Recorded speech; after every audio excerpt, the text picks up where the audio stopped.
Welcome to our YouTube channel. বন্ধুসকল, এমাজনত update হোৱাৰ পিছত বহুতো লোকে কাষ্টমাৰ ছাৰ্ভিচৰ অপশ্যনটো ক'ত আছে বিচাৰি পোৱা নাই। আজি আমি সেইটোৰ বিষয়ে কথা পাতিম।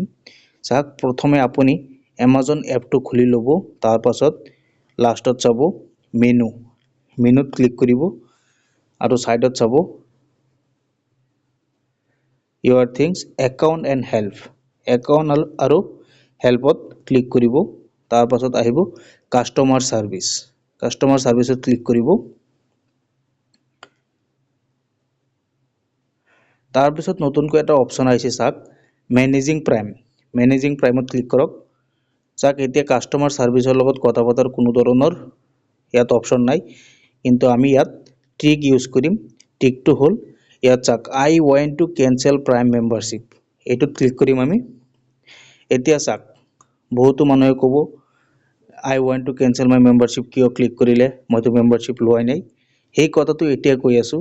এতিয়া চাওক, manage prime memberships, continue shopping, continue to customer service. মানে কাষ্টমাৰ ছাৰ্ভিচৰ লগত যে আপুনি কথা পাতিব, সেইটো মানে ডাইৰেক্ট বস্তুটো দিয়া নাই। এইটো ট্ৰিক ইউজ কৰিহে আমি গম পাওঁ।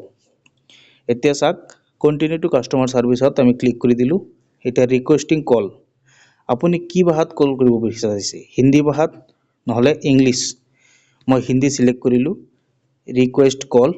এতিয়া আপোনাৰ যি নম্বৰ আছে এই নম্বৰটো ইয়াত ফিল আপ কৰি কল মি নাওত ক্লিক কৰি দিব। এমাজনৰ তৰফৰ পৰা আপোনাৰ মোবাইলত কল আহিব আৰু আপোনাৰ যিটো প্ৰব্লেম হৈছে সেইটো প্ৰব্লেম উইদিন 24 আৱাৰ্ছৰ ভিতৰত শ্বৰ্ট আউট হ'ব। বন্ধুসকল, এনেকুৱা ভিডিঅ' পাবলৈ হ'লে আমাৰ এই ইউটিউব চেনেলটো ছাবস্ক্ৰাইব কৰি দিব। Thank U.